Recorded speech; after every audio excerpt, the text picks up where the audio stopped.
अपने आप को बिल्कुल शांत,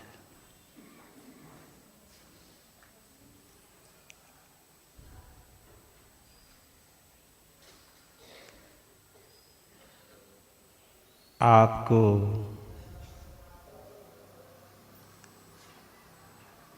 दो 2546 वर्ष पहले लेकर के जा रहा हूं।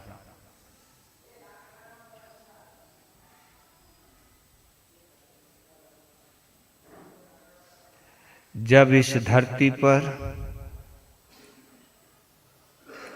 हमारे तुम्हारे आराध्य अंतिम तीर्थंकर शासनपति भगवान महावीर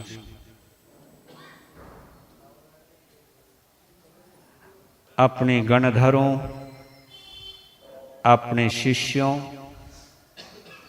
साधु साध्वी, श्रावक और श्राविकाओं के बीच विचरण कर रहे थे।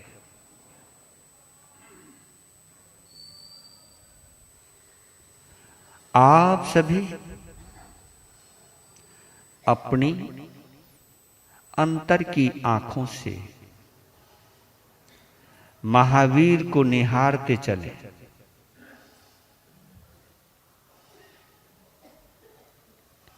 हमने तुमने वर्तमान में उनको प्रत्यक्ष नहीं देखा, लेकिन हमने कभी नहीं देखा ये नहीं हो सकता, क्योंकि कभी नहीं देखा होता तो हम सभी उनके बारे में नहीं सुन रहे होते। कभी तो देखा है, कभी तो निहारा है।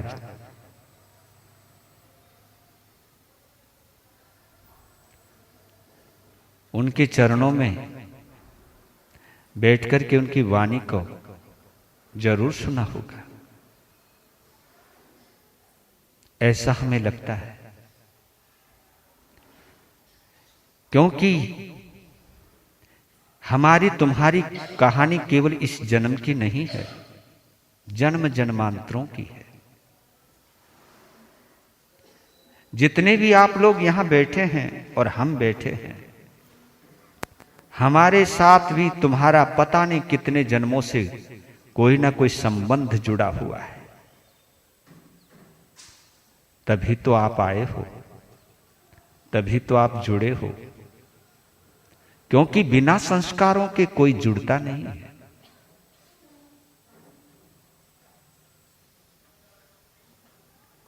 और शायद हमारे और तुम्हारे बीच में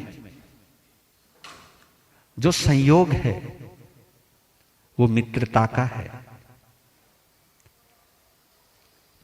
उत्तम भावों का है। तभी तो हम एक दूसरे की अनुमोदना करते हैं, एक दूसरे की उपस्थिति में आनंदित होते हैं।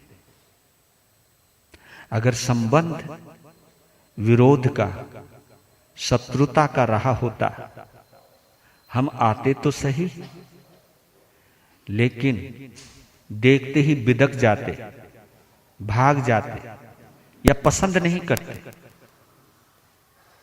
आपका इस तरह बैठना, इस तरह आना, हमारा और तुम्हारा एक दूसरे की आंखों में प्रेम और मैत्री भाव भर करके देखना, यह हमारी सनातन मित्रता का द्योतक है। ये मित्रता परंपरा से चली आ रही है। पहले इस मित्र भाव का हम सभी मिलकर के हार्दिक हार्दिक अनुमोदना करते हैं। मन में तुम्हारे हमारे बीच में थोड़ा बहुत भी कोई मलाल हो तो जिनेंद्र देव के इस समोसरण में वो मलाल भी धुल जाए। वो मलाल भी दूर हो जाए, क्योंकि जब तक मलाल है तब तक मैल है, जब तक मैल है तब तक हम नकारात्मक नेगेटिविटी से जुड़े रहेंगे, और ये नेगेटिविटी हमें परमात्मा से कभी नहीं जुड़ने देगी। ये नेगेटिविटी, ये नकारात्मकता हमें कभी भी आत्मा से परमात्मा नहीं बनने देगी। ये नकारात्मकता हमें कभी भी शत्रु से मित्र नहीं बनने देगी, जिन शासन से नहीं जुड़ने देगी। निहारिए अपने अंतर चक्षुओं से। मेरे भगवान महावीर स्वामी ने राजगृह नगरी से पावापुरी की ओर विहार किया है। अपने अंतिम वर्षावास के लिए, अपने अंतिम चातुर्मास के लिए राजगृह नगरी से पावापुरी की ओर कदम बढ़ रहे हैं महावीर के। कल्पना कीजिए कि सबसे आगे महावीर चल रहे हैं, पीछे गणधर, साधु, साध्वियां, और एक अद्भुत घटना इस धरती पर हो रही है। आचार्य मानतुंग के शब्दों में, उन्निंद्र हेम नव पंकज पुंज कांति, परयुल्लसन नख मयूक शिखा विरामऊ, पादौ पदानि तव यत्र जिनेन्द्र धत्ता, पद्मानि तत्र विविधा परिकल्पयन्ति। वाह, कदम बढ़ रहे हैं, और जहां जहां कदम मेरे प्रभु रख रहे हैं, कदम रखने से पहले वहां अचित कमल पत्र आ जाता है, कमल के फूल आ जाते हैं। सुना है कि तीर्थंकर कभी जमीन को छूते हुए नहीं चलते, वो जमीन से ऊपर उठ चुके हैं, क्योंकि जमीन से ऊपर उठे बिना हम कभी अरिहंत नहीं बन सकते। पहले हम इस पृथ्वी के गुरुत्वाकर्षण से तो पार पाए। ये जमीन हमें अपनी तरफ खींचती है। कोई भी चीज आप ऊपर उछालो, ये जमीन अपनी तरफ खींच लेती है। लेकिन वाह मेरे प्रभु, इस धरती पर रहते हुए आप धरती से कैसे ऊपर उठ गए? क्यों? क्योंकि आप अरिहंत हो। क्यों? क्योंकि आप वीतराग हो। जो वीतराग हो जाता है, राग और द्वेष से मुक्त हो जाता है, फिर वो धरती पर जमा हुआ नहीं रहता, जड़ें टूट जाती हैं। ऐसा ही जीव मुक्ति की तरफ जाता है। अद्भुत, अद्भुत। इधर पावापुरी के राजा हस्तिपाल राजसभा में बैठे हुए हैं। एकदम महाराजाधिराज हस्तिपाल की जय विजय हो। पूरा सभा मंडप, पूरी राजसभा गुंजित होने लगी। अचानक इस ध्वनि को सुनकर जितने भी लोग, जितने भी सभासद, जितनी भी जनता एकदम शांत हो गई। तब आकाशवाणी हुई, महाराजाधिराज हस्तिपाल, आपकी अनंत पुण्यवाणी को हम अनुमोदना देते हैं, क्योंकि राजगृह नगरी से भगवान महावीर पावापुरी की ओर पधार रहे हैं। आप जो बार बार अपने भगवान को विनती किया करते थे कि भगवान कभी पावापुरी पधारो, तुम्हारी विनती स्वीकृत हो गई है। इस शुभ समाचार ने हस्तिपाल राजा को रोमांचित कर दिया। रोमांचित। आपके स्थानक में, आपके संग में कोई मामूली साधु साध्वी आता है तो आपकी खुशी का पार नहीं रहता। लेकिन जिसके आंगन में स्वयं भगवान महावीर पधार रहे हो, चतुर्विध संघ के साथ, वो क्यों नहीं हर्षित होगा। राजा हस्तिपाल सिंहासन से उतर गया, खुशी में नृत्य किया उसने। अपने सौभाग्य पर उसे भरोसा नहीं हो रहा कि मेरे भगवान आ रहे हैं। पावापुरी सजने लगी भगवान के स्वागत में। बच्चे बच्चे की जबान पर एक ही बात थी, एक ही चर्चा थी। अरे सुना, भगवान महावीर पधार रहे हैं पावापुरी, भगवान महावीर पधार रहे हैं पावापुरी। ये शब्द चारों तरफ गूंजने लगे, लोग रोमांचित हो गए। और वो घड़ी भी आ गई कि भगवान महावीर पावापुरी के मुख्य द्वार पर पहुंचने वाले हैं। राजा हस्तिपाल अपने विस्फारित नेत्रों के साथ आज अत्यंत आनंदित है। जैसे ही भगवान को देखा, हृदय आनंद से भर गया, रोम रोम हर्षित होने लगे। सभी ने संयुक्त रूप से भगवान को देखती बोलने लगे, बोलिए शासनपति भगवान महावीर स्वामी की, बोलिए शासनपति भगवान महावीर स्वामी की, बोलिए अंतिम तीर्थंकर भगवान महावीर स्वामी की।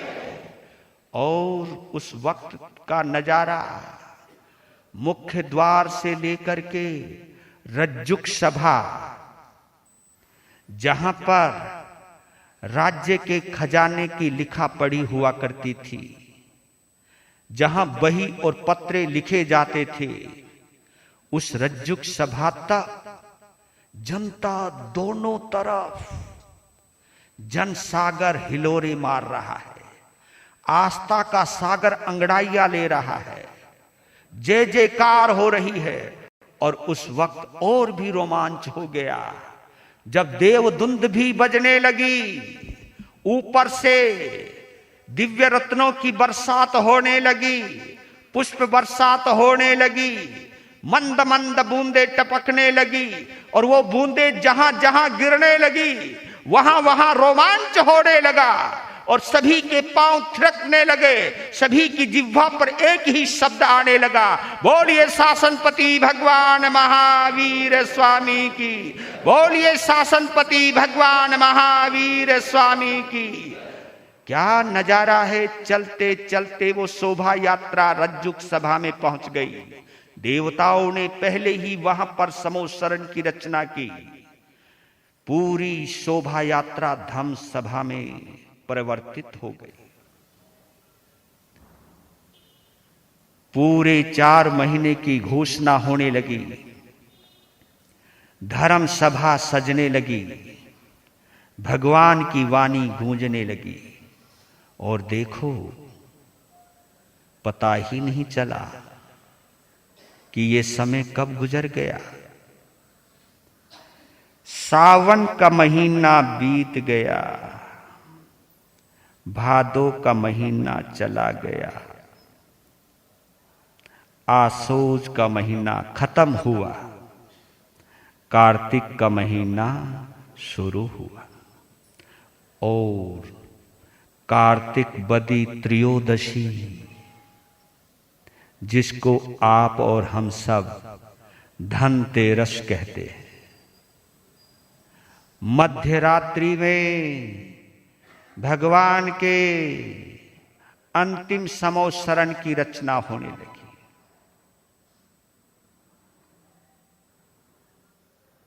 अंतिम समोत्सरण की रचना भव्याति भव्य, भव्याति भव्य।